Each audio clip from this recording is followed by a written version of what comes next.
ക്ഷമ എന്ന രണ്ടക്ഷരം ജീവിതത്തോട് എന്നും ചേർത്ത് വച്ചാൽ എന്നും നമുക്ക് സമാധാനം ഉണ്ടാകും. എന്നും നമ്മുടെ കൂടെ സമാധാനം ഉണ്ടാകുകയും ചെയ്യും. തീർച്ചയായിട്ടും ക്ഷമിക്കാതെ മുന്നോട്ട് പോകാൻ നമുക്കാകില്ല.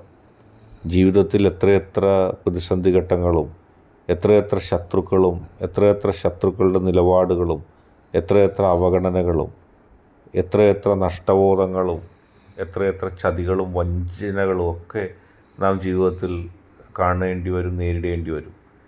ഇതിനെല്ലാം ക്ഷമയോടെയും തന്മയത്വത്തോടെയും നമുക്ക് നേരിടാൻ കഴിയണം.